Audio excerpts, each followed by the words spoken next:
Hey, it's David. Let's change the brake pads on the front of the 650 Bandit.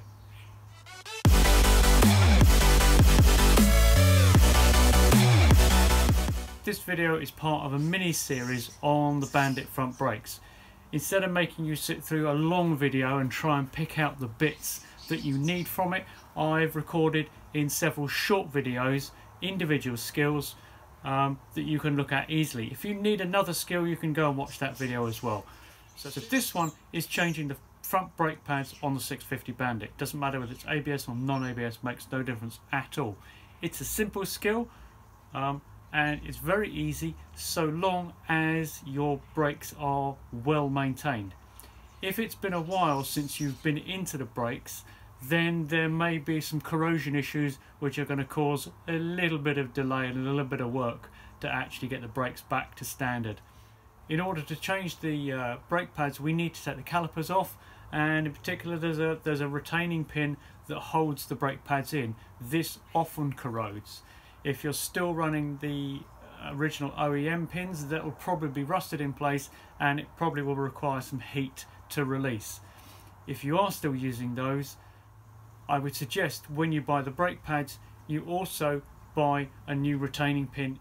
Just treat them as a replacement item every time you change the brakes, or even every time you need to work on the brakes, because they rust really quickly and then they're really hard to get out. Or upgrade to stainless or titanium. There's lots of options out there. Anyway, let's get into it. So changing the pads, we need to give the calipers a clean while we're at it. So let's take them off.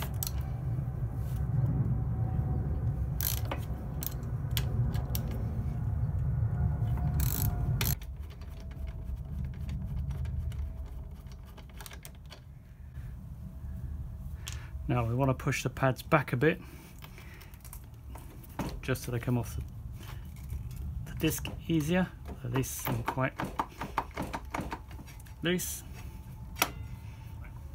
And here we can see that there's some quite uneven wear going on. Here there's quite a lot of meat on the disc. Here it's really thin.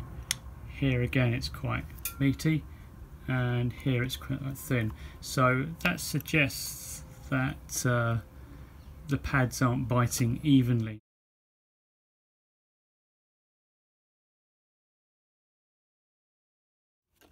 Let's get this pin out. Fortunately I put a titanium one in last time, so it should come out nice and easily, and then we can get the pads off and get it all clean.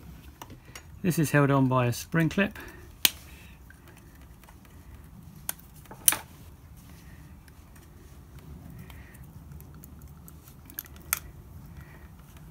In this case looks to have got a little bit bent up, so this is a one-time use for this clip.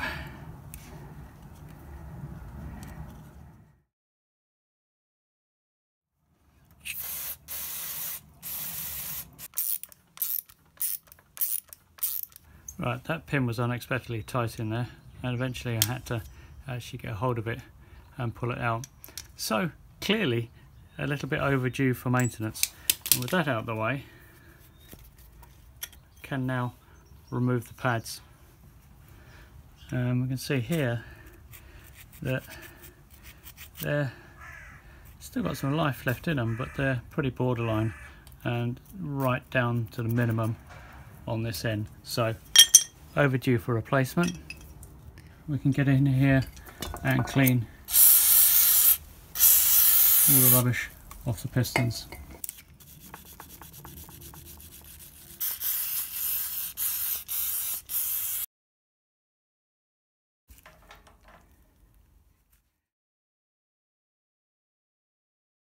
Now, if you've got ABS, just snip the cable tie that attaches the ABS cable here to the brake cable, if yours is set up the same way as mine, because that then allows you to pull the caliper out.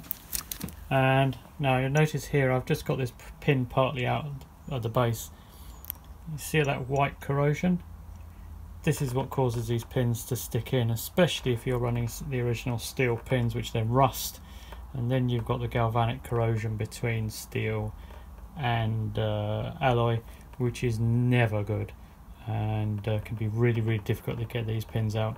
So make sure you get some grease on the ends of these pins when you are reinstalling them.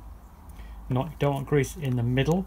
You might think it would help this slide, but in fact all it's going to do is help the brake dust to stick to it and form a gummed up paste which will lock the pads in place. So a little bit on the end there, preferably in the housing, and a little bit here on the end of the pin. That's the only place you need it. Right, let's just prepare for putting back together. Now I've cleaned up the pad retaining pin. It was quite difficult to get out, so but not as bad as a corroded steel one. If you're using the stock plated steel ones, buy new ones when you do this. Don't try and clean off the corrosion and reuse it, because that corrosion has taken the plating off.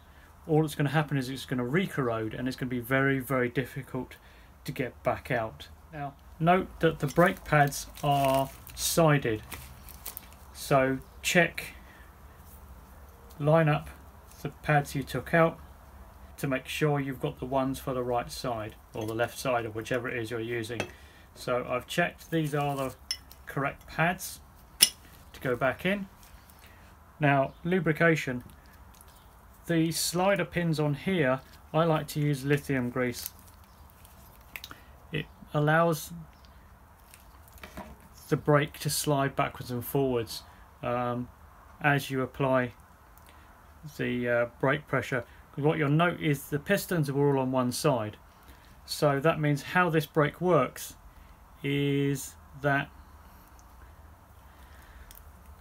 the fluid will push the pistons out until this one pad that the pistons push against hits the brake disc. It'll keep pushing, but because this one's already in contact, what will happen is the actual caliper will slide across, and the pads that are fixed on the other side of the caliper will then hit the other side of the brake disc. But that relies on this caliper being able to slide backwards and forwards to achieve this. Otherwise you've only got one pad doing the braking. So you need to make sure that your caliper has the ability to slide backwards and forwards, and the grease allows that to do it. There are rubber boots which seal to stop any dirt getting in, because if it gets dirty in there then it won't slide. If yours isn't sliding properly, you might need to clean out inside these holes here and here, get all the dirt and rubbish out. Right, so a little bit more lubrication, and now this slides in and out. Doesn't need to move very much, but that's now moving freely. So we hook our pads back in. This one is there, and it's kept in place by spring pressure at the bottom. This one hooks the large round hole over there. And this one will fall out at the moment because we haven't got the pin in. Now we can put the pin in. Note the hole through the pin. Push pad down, go through, find the hole and put your clip through.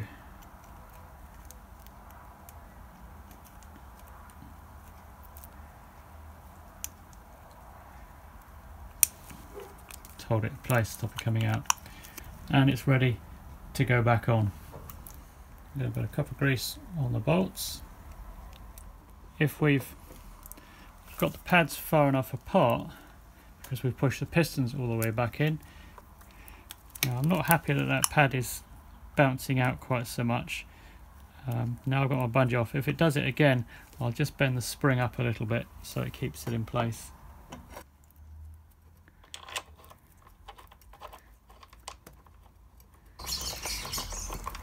And we can torque up.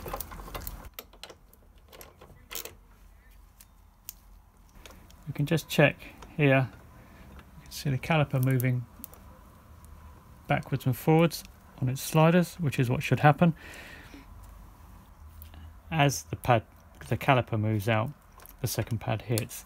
But if this isn't free to move backwards and forwards, you'll only ever be braking with one pad.